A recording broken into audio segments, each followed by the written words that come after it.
దేవుని ఘనమైన నామమునకు మహిమ కలుగునుగాక. మన ప్రభువును రక్షకుడునునైన యేసుక్రీస్తు ప్రభుల వారి ఉన్నతమైన ఘనమైన నామములో కూడి వచ్చిన మీ అందరికీ కూడా నిండు శుభాభివందనాలు తెలియచేస్తూ ఉన్నాం. అందరూ బాగున్నారు కదా? చక్కగా మీ నిమిత్తం, ఈ పరిచర్య నిమిత్తం మేము ఎంతగానో ప్రార్థిస్తూ ఉన్నాం. మరింతగా కూడా మీరు ఈ పరిచర్య కొరకు, మా కొరకు కూడా ప్రార్థన చేయండి. ఈ చిన్న యవన సమయంలోనే దేవుడి విధంగా మీతో మాట్లాడడానికి చాలా గొప్పగా మమ్మల్ని వాడుకుంటూ ఉన్నాడు. అందుకే మేము ఎంతగానో సంతోషిస్తూ ఉన్నాం. ఒకటే, మాకు కాదు యెహోవా, మాకు కాదు, నీ కృపా సత్యములను బట్టి నీ ఘననామమునకే మహిమ, ఘనత, ప్రభావములు యుగ యుగములకు కలుగునుగాక అనేది జరుగుతుంది. మాదేమీ కాదు. యేసుక్రీస్తు ప్రభుల వారు కానీ, మన దేవాతి దేవుడు కానీ మా జీవితాల్లో లేకపోతే మేము జీరో. ప్రస్తుతానికి ఈరోజు కొద్దో గొప్పగా మేము వాడబడుతున్నాము అంటే మీ ప్రార్థన, దేవుని కృప. మాకంటూ ఏ ఘనత లేదు, ఏ జ్ఞానం లేదు. మీకు నేర్పించడానికి మేము కూడా మరింతగా ఎక్కువ శ్రమపడుతూ, నేర్చుకుంటూ, దేవుని పాదాల చెంత దగ్గర ప్రణమిలుతూ ఉన్నాం మీకు నేర్పించడానికి. మంచిది ప్రియులారా, ఈ రకమైనటువంటి పరిచర్య మరింతగా కొనసాగడానికి మీ అనుదినము పరిచర్య కొరకు ప్రార్థన చేయమని విన్నపిస్తూ ఉన్నాం. సర్వాధికారి అయినటువంటి దేవాతి దేవుని ఉచితమైన కృప చొప్పున మరొక దినమున మీతో మాట్లాడడానికి దేవుడు చూయించిన కృపకై ఎంతగానో సంతోషిస్తూ ఉన్నాం. ఈ దినకాలమున మనం ధ్యానం చేయబోతున్నటువంటి అంశభాగం ఏమిటి అంటే, ఖాళీలలో నిలిచిన వారు ఎవరు? ఖాళీలలో నిలిచిన వారు ఎవరు, లేదా మధ్యవర్తిగా ఉన్నవారు ఎవరు? వారిని గూర్చి ఈరోజు మనం ధ్యానం చేయబోతూ ఉన్నాం. మధ్యవర్తులుగా నిలిచి దేవునికి, రాజ్యానికి, లేదా వారి కుటుంబాలకి, శ్రమకి మధ్యలో నిలబడి వారి కుటుంబాలను, రాజ్యాలను, ప్రజలను కాపాడుకున్న వ్యక్తులను మనం ఈరోజు చూద్దాం. ఈ వాక్యాన్ని విని మనము కూడా మన కుటుంబానికి మధ్యవర్తులుగా ఉండి మన కుటుంబాలను కూడా ఓ ఘనమైన స్థాయిలో ముందుకు కొనసాగించుకోవాలని దేవుడు ఆశతో ఎదురు చూస్తూ ఈ శుభప్రదమైనటువంటి వచనాన్ని, గొప్ప అంశాన్ని మీకు తెలియజేస్తూ ఉన్నాడు. ఈరోజు మనం ధ్యానం చేయబోతున్నటువంటి అంశభాగం ఏమిటి అంటే, మధ్యవర్తులుగా ఉండి తమ ప్రజలను కాపాడుకున్న వారు ఎవరు? తమ ప్రజలని తమ చేతిలోకి అప్పగించుకున్న వారు ఎవరు? శ్రమ నుంచి విడిపించుకున్న వారు ఎవరో వారి జీవితాలను చూసి, వారి కార్యాలను చూసి, వారు ఏ విధంగా జరిగించుకున్నారో చూసి మనం ముందుకు కొనసాగుదాం. మొట్టమొదటిగా మధ్యవర్తి అనేది చూస్తే, సాధారణంగా మన వ్యాపారాల్లోనో, కొన్ని పరిశ్రమలలోనో, మనం కొనుగోలు చేసే వాటి స్థల విషయాల్లో కూడా మధ్యవర్తులు ఉంటారు. వారి నుంచి ఇటు అటు న్యాయాన్ని మాట్లాడడానికి చూస్తూ ఉంటాం.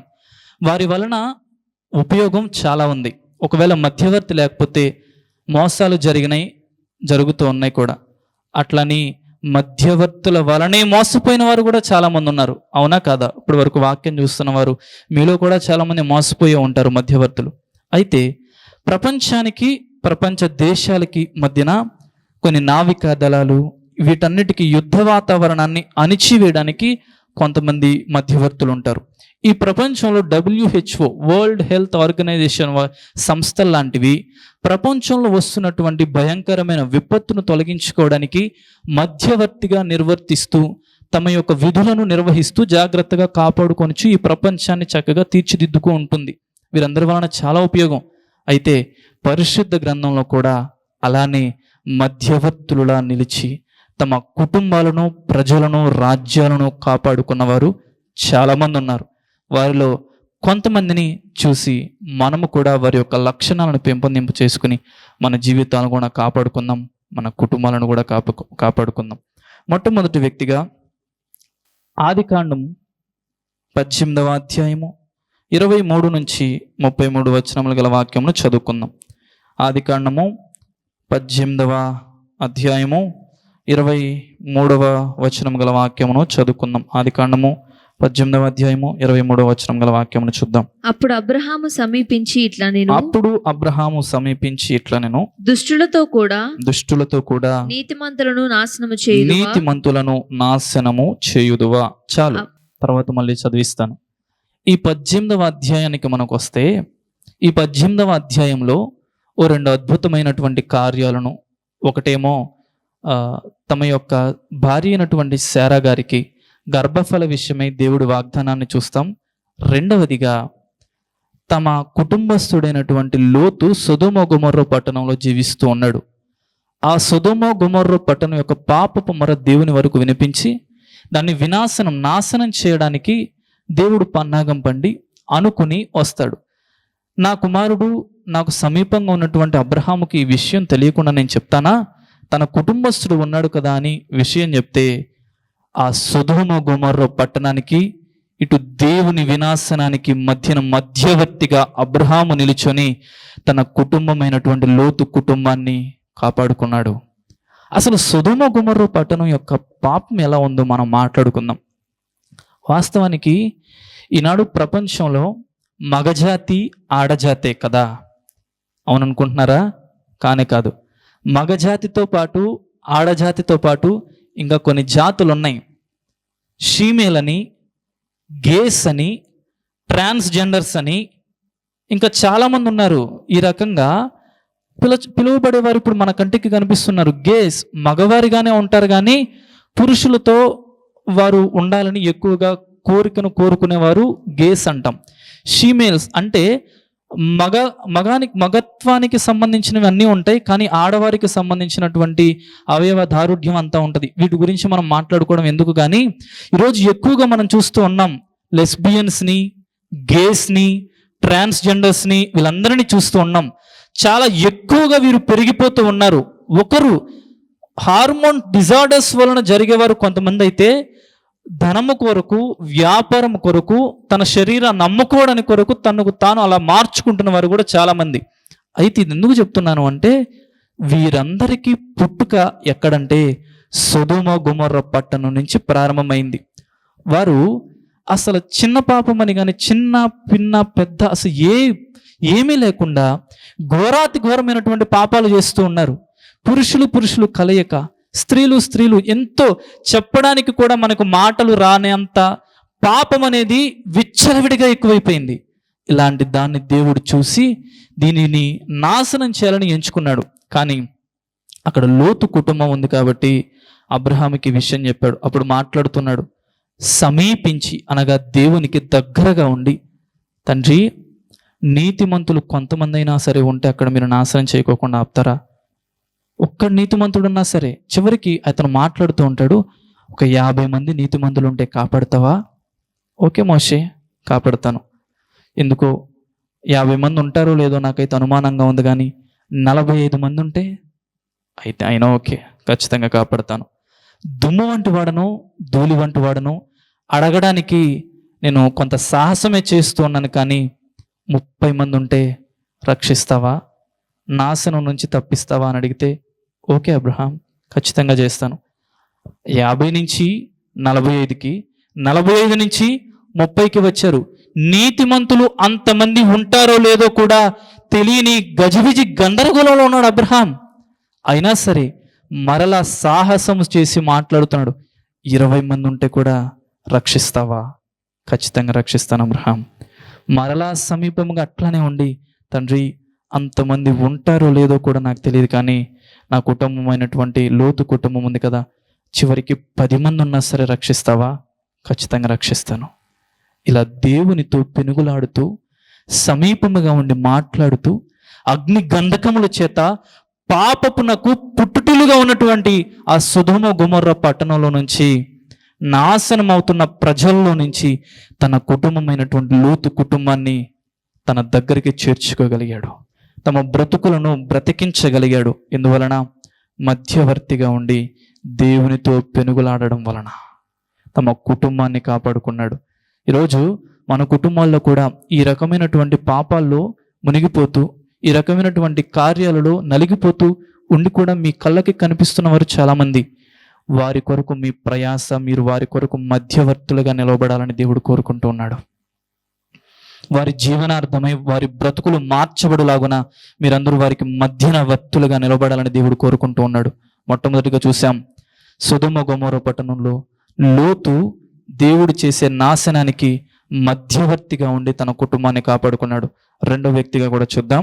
2వ కీర్తన గ్రంథము 106వ కీర్తన 23వ వచనము గల వాక్యమును చదువుకుందాం. అప్పుడు ఆయన నేను వారిని నశింపచేసేదనను. అయితే ఆయన వారిని నశింపజేయకుండునట్లు ఆయన కోపము చల్లార్చుటకై ఆయన ఏర్పరచుకొనిన మోషే ఆయన సన్నిధిని నిలిచి అడ్డుపడెను. ఇప్పుడు మనం మాట్లాడకపోతుంది ఎవరి గురించి అంటే ఇజ్రాయేలీయుల ప్రజలకు దేవునికి మధ్యవర్తిగా మోషే నిలబడ్డాడు. దేవుడు ఇజ్రాయేలు ప్రజల యొక్క మొరను విని ఆ బానిస సంఖ్యల నుంచి, ఐగుప్తు నుంచి విడిపించడానికి, తమ పితరులైనటువంటి అబ్రహాము, ఇస్సాకు, యాకోబులకు వాగ్దానము చేసిన పాలు తేనెలు ప్రవహించు దేశానికి నడిపించడానికి దేవుడు సంసిద్ధమయ్యి మోషేని ఎన్నుకున్నాడు. మోషే చక్కగా దేవుడు చెప్పినట్లు చేస్తూ ఉన్నాడు. అయితే ప్రతిసారి కూడా ఇజ్రాయేలు ప్రజలు అరణ్యము మార్గములో చాలా మధ్యలో దేవునికి విరుద్ధముగా అనేక కార్యాలు చేస్తూ ఉన్నారు. దేవుడు చేయమన్న పనులు చేయకోకుండా దేవుణ్ణి ఎప్పటికీ బాధ పెడుతూనే ఉన్నారు. దేవుడు ఒక క్రమాన్ని ఏర్పరిస్తే ఆ క్రమాన్ని వైతొలిగి నిరంతరము తమకి ఇష్టం వచ్చినట్లుగా అల్పకాల పాపభోగముల కొరకే ఎదురు చూస్తూ ఉన్నారు. మోషే, మాకు తినడానికి మాంసం లేదు, త్రాగడానికి నీరు లేదు, ఇవన్నీ మాకు కావాలి, ఇస్తావా ఇవ్వవా? అక్కడ మేము చనిపోతే పాతి పెట్టడానికి స్థలాలు లేవనా? ఇక్కడికి తీసుకొచ్చావు మమ్మల్ని మరణించడానికా అని చెప్పి మోషేతో ఎప్పటికప్పుడు యుద్ధం చేస్తూనే ఉన్నారు. దేవుడు చూస్తూ ఉన్నాడు, కొడుతూ ఉన్నాడు. అయినప్పటికీ మోషే అడ్డుపడుతూ విపత్తుకరమైనటువంటి పరిస్థితుల్లో అడ్డుగోడగా నిలుస్తూనే ఉన్నాడు. ఆ ప్రజలని కాపాడుతూనే ఉన్నాడు. ఒకానొక దినాన సీనాయి పర్వతం మీదకి నువ్వు రా మోషే, నా ప్రజలు అనగా ఇజ్రాయేలీలు ఎలా బ్రతకాలో, ఎలా నడుచుకోవాలో, ఏమి చేయాలో, ఏమి చేయకూడదో, వారు పాపములో పడుకోకుండా నా శిక్షకు పాత్రులు కాకుండా ఉండాలి అంటే 10 ఆజ్ఞలు వారికి నేను అప్పగిస్తున్నా. నువ్వు వస్తే ఆ ఆజ్ఞలు నీకు ఇస్తా అని చెప్పి దేవుడు మాట్లాడాడు. మోషే వెళ్ళాడు, 10 ఆజ్ఞలు ఇవ్వడం జరిగింది. అయితే దేవుడు బాధపడుతూ వీరిని నాశనం, అగ్నిగంధకముల చేత నాశనం చేసేయాలి మోషే అని చెప్పి మాట్లాడుతూ ఉన్నాడు. వస్తూ ఆ 10 ఆజ్ఞలైనటువంటి ఆ రాతి పలకను పడేసి విరక్కొట్టేసి అహరోను వారి దగ్గరికి వెళ్తాడు. అసలు ఏం చేస్తున్నారు? దేవుడు అంత కోపానికి, ఉద్రేకానికి, నాశనం చేయడానికి ఎందుకు అంత ఆలోచన వచ్చింది అంటే, పైన దేవాతి దేవుని చేత ఇంత గొప్ప ఘనకార్యాలు ఐగుప్తులో నుంచి చేసుకుంటూ వస్తే ఆ దేవుడు కాదు మాకు చేసింది ఘనకార్యాలు అని అహరోనుతో వారి దగ్గరున్న ప్రతి బంగారాన్ని తీసి ఒక దూడను చేసుకున్నారు, ఒక బర్రెను చేసుకున్నారు. మాకు ఘనకార్యాలు చేసింది ఈ దూడే, ఈ విగ్రహమే అని జయహోలు కొడుతూ ఉన్నారు. దేవుడు బాధతో, కోపాగ్నితో వాళ్ళని నాశనం చేయడానికి చూస్తే, తండ్రి ఆగండి, నేను చూసుకుంటాను, నేను మాట్లాడతాను, ఒక్క క్షణం నీ కోపాన్ని అణిచివేసుకోండి అని చెప్పి మాట్లాడుతూ, ఇంత ఘనకార్యాలు వీరికి చేసింది నాశనం చేయడానికా? ఇంత గొప్ప కార్యాలు వీరి జీవితంలో జరిగించింది వినాశనం కొరక? వద్దు తండ్రి, నేను మాట్లాడతా, నేను సరి చేస్తా అని మధ్యవర్తిగా ఉండి ఓ ఘనమైనటువంటి ప్రవర్తనను ముందుకు కొనసాగింపు చేశాడు. ఇజ్రాయేలు ప్రజలు పాలు తేనెలు ప్రవహించు దేశానికి వెళ్ళగలిగారు. ఎవరి వలన? మధ్యవర్తిగా ఉన్నటువంటి మోషే వలన. ఈరోజు మన జీవితాల్లో కూడా నీ పరిస్థితి ఎలా ఉందో చూసుకుందాం. నీ వలనే సమస్యలు చెలరేగుతూ ఉన్నాయా?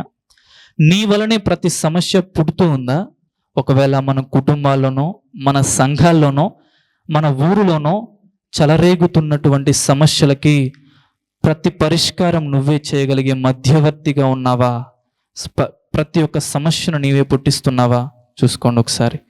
కుటుంబంలో పిల్లలు ఎన్నెన్నో సమస్యలు పుట్టిస్తూ ఉన్నారు, అవునా కాదా? వారి ప్రవర్తన చూసినప్పుడు ప్రతి తల్లిదండ్రులు కన్నీరు మున్నీరు అవుతూ ఉన్నారు. వీరి ప్రవర్తన మార్చాలి అంటే మన చేతుల్లోనే ఉంది. మనమే మధ్యవర్తులుగా నిలబడాలి. ఓ ఘనమైనటువంటి బాధ్యత మనమే తీసుకోవాలి. తర్వాత విషయం కూడా చూద్దాం. మొట్టమొదటిగా మధ్యవర్తిగా నిలబడి లోతు కుటుంబాన్ని సొదొమ గొమొర్రా పట్టణం నుంచి కాపాడుకున్న అబ్రహామును చూసాం.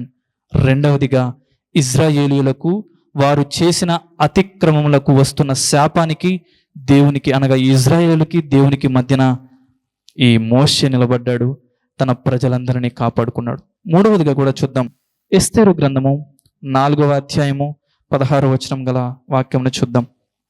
ఎస్తేరు గ్రంథము 4వ అధ్యాయము 16వ వచనం గల వాక్యమును చూద్దాం. ఎస్తేరు గ్రంథము నీవు పోయి షూషానునందు కనబడిన యూదులనందరినీ సమాజ మందిరమునకు సమకూర్చి నా నిమిత్తము ఉపవాసముండి 3 దినములు అన్నపానములు చేయకుండుడి నేనును నా పనికత్తెలను కూడా ఉపవాసముందుము ప్రవేశించుట న్యాయ వ్యతిరేక్తముగా నున్నను. చాలండి, ఇంతవరకు ఆపేద్దాం. ఈ వాక్యాన్ని మీరు చదువుతున్నది ఇప్పటికే మీకు అర్థమైపోయి ఉంటది.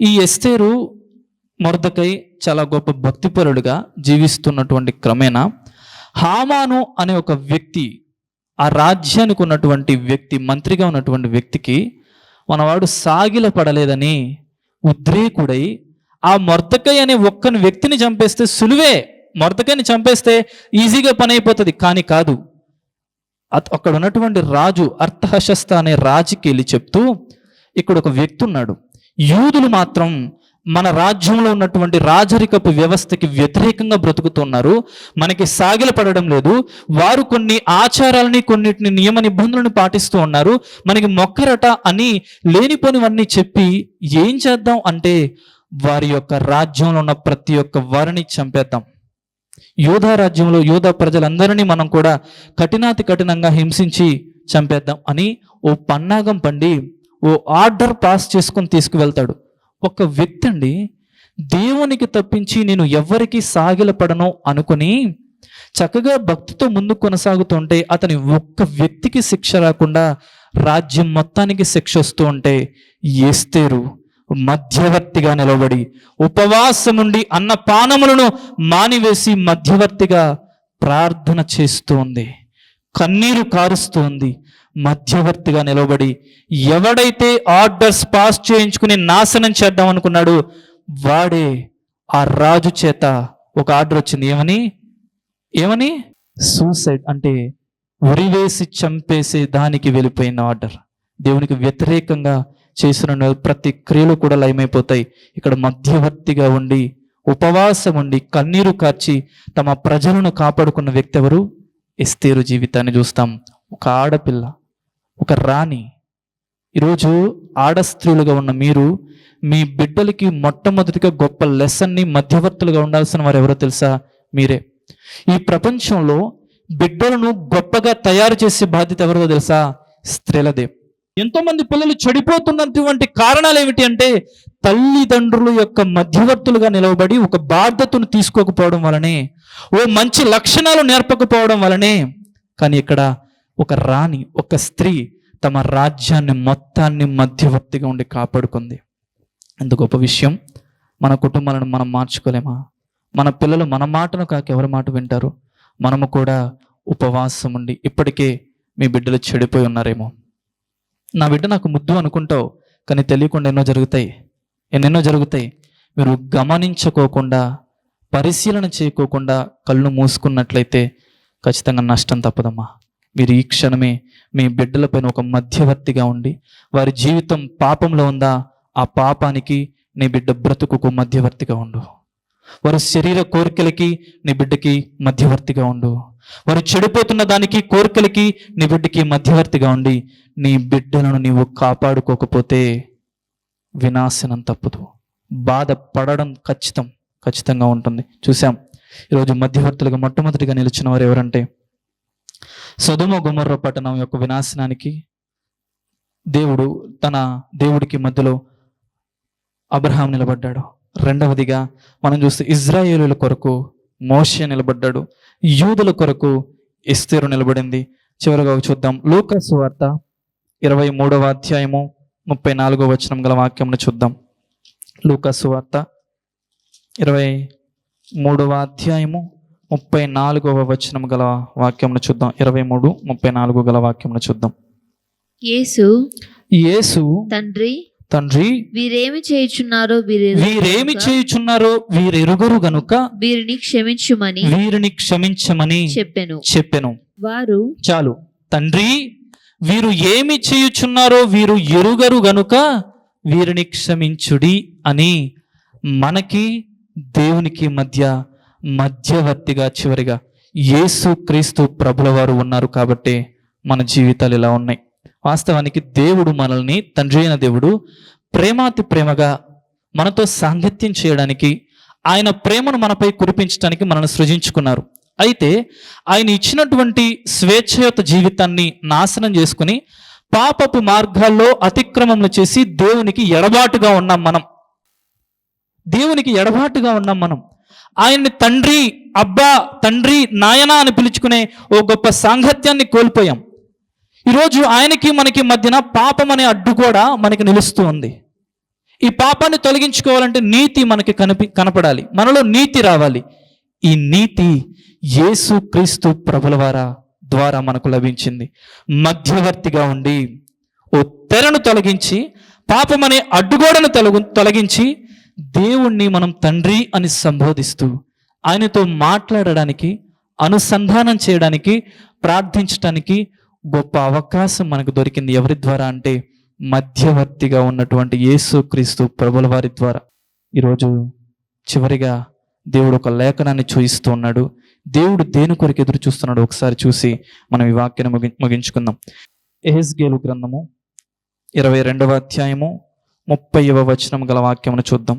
దేశమును పాడు చేయకుండానట్లు ప్రాకారమును దిట్టపరచుటకును బద్దలైన సందులలో నిలుచుటకును తగిన వాడెవడని నేను ఎంత విచారించినను ఒకడైనను కనబడలేదు. దేవుడట బద్దలైన సందులలో ఎవరైనా నిలబడతారేమోనని విచారించి ఎతుకుతూ ఉంటే ఒక్కరు కూడా కనిపించలేదట. ఈరోజు దేవునికి నువ్వు వాగ్దానం చేస్తావా? ఇలా బద్దలైన అయిపోతున్నటువంటి జీవితాలలో, నా కుటుంబ జీవితాల్లో మధ్యవర్తిగా నేను నిలబడతాను అని దేవుడికి మాట ఇస్తావా? ఈ మాట కొరకు, మధ్యవర్తిగా నిలవబడడం కొరకు దేవుడు ఎంతగానో ఎదురు చూస్తూ ఉన్నాడు. మొట్టమొదటిగా మనం చూసాం, సొదొమ గొమొర్రా పట్టణంలో ఉన్నటువంటి లోతు కుటుంబాన్ని కాపాడుకోవడానికి అబ్రహాము మధ్యవర్తిగా నిలబడి తన కుటుంబాన్ని కాపాడుకున్నాడు మరణకరమైన పరిస్థితుల నుంచి. తర్వాత ఇజ్రాయేలీయుల కొరకు మోషే నిలబడ్డాడు మధ్యవర్తిగా.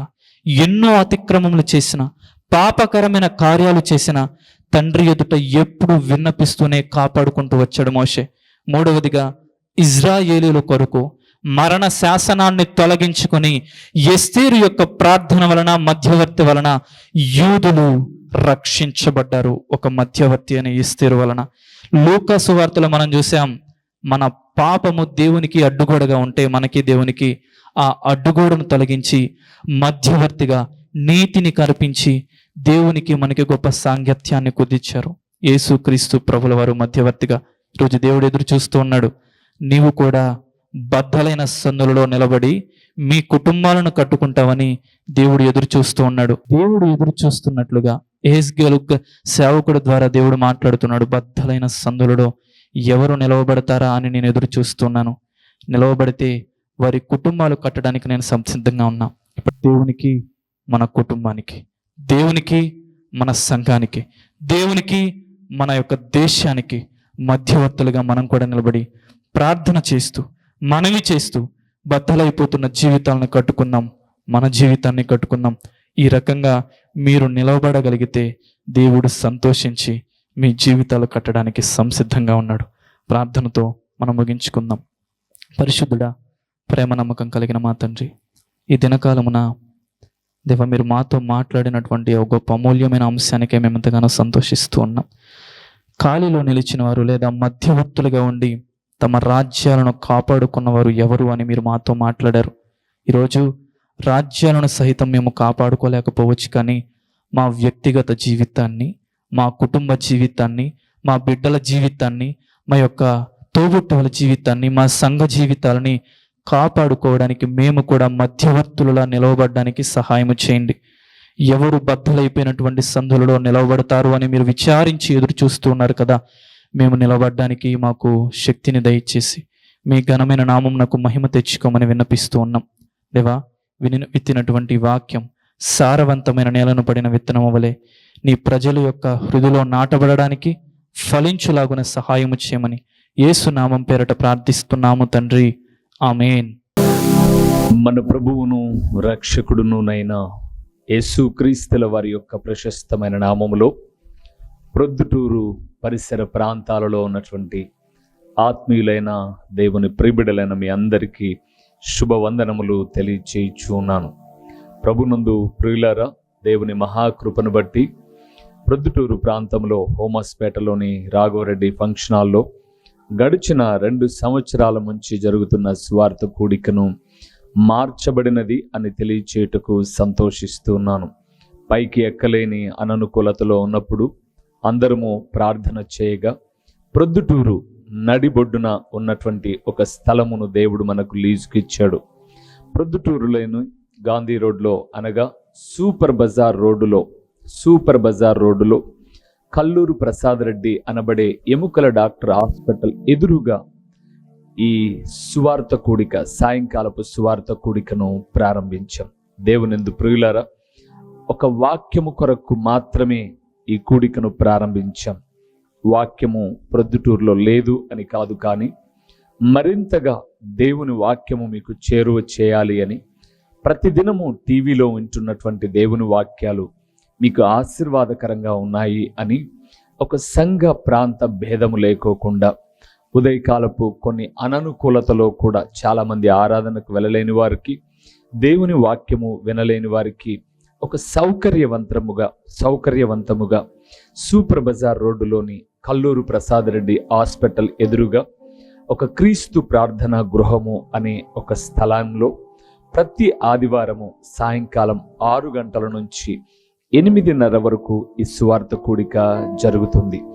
కేవలం దేవుని వాక్యము మాత్రమే ప్రకటించే ఒక ప్రణాళికతో, వాక్యమే అన్ని కార్యాలు చేయగలదు, వాక్యము మాత్రమే నెమ్మది ఇవ్వగలదు, వాక్యము మాత్రమే స్వస్థపరచగలదు, వాక్యము మాత్రమే సరైన మార్గంలో నడిపించగలదు, వాక్యము మాత్రమే గొప్ప ఆదరణ ఇవ్వగలదు, వాక్యమే జీవాధారమై ఉన్నది అని తెలియచేయే అమూల్యమైన ఉద్దేశముతో ఈ ప్రతి ఆదివారపు సాయంకాలపు స్వార్థ కూడికను ప్రారంభించాం. ప్రియులారా, ఇప్పటికే అనేక మంది కూడికకు వస్తూ ఉన్నారు. మే 19వ తారీఖు 2024న ఆదివారపు దినాన ప్రారంభించాం. అనేక మంది కూడికకు వచ్చి దేవుని వాక్యం వింటూ దేవుని రాకడకు సిద్ధపడుతూ ఉన్నారు. మరి మీరెందుకు రాకూడదు? మిమ్మల్ని కూడా ఒక ప్రేమపూర్వకమైన ఆహ్వానాన్ని అందిస్తూ ఉన్నాం. రండి. వాక్యము కరువైపోతున్న చివరి దినాల్లో, వాక్యము దొరకని దినాలు రాబోతున్న దినాలలో ముందుగానే వాక్యాన్ని మనం ఒక నిర్దిష్టమైనటువంటి సందేశములతో, ఒక చక్కటి అంశ భాగములతో ప్రతి ఆదివారం సాయంకాలం 6 గంటల నుంచి 8:30 వరకు చక్కటి పాటలు, దేవుని స్తుతిస్తూ దేవుని వాక్యాన్ని పంచుకొని వచ్చిన మీ అందరి కొరకు నేను ప్రార్థిస్తాను. దేవుడు నూతన కార్యాలు చేయుటకు సామర్థ్యం కలిగిన వాడు. రండి. సూపర్ బజార్ రోడ్లోని కల్లూరు ప్రసాద్ రెడ్డి హాస్పిటల్ ఎదురుగా ఈ యొక్క సువార్త కూడిక ప్రతి ఆదివారం జరుగుతుంది. వీక్షకులైన మీ అందరినీ, ఆత్మీయులైన మీ అందరినీ ప్రేమపూర్వకంగా ఆహ్వానిస్తున్నాం. వచ్చిన తదుపరి మీరు నేను కలిసి ప్రభువును ఆరాధిద్దాం. వస్తారు కదూ? ప్రేమతో మిమ్మల్ని ఆహ్వానిస్తూ దైవజనుడు ఓ రూబేన్ గారు. ప్రభు పేరట మీకు వందనములు. మా చిరునామా దైవజనుడు బ్రదర్ ఓ రూబేన్ గారు, క్రీస్తు ప్రార్థనా మందిరం, డోర్ నెంబర్ 1-10-386, నగరిగుట్ట, పులివెందుల, కడప జిల్లా. మీ ప్రార్థనా అవసరాల కొరకై సెల్ నంబర్ 9989067409.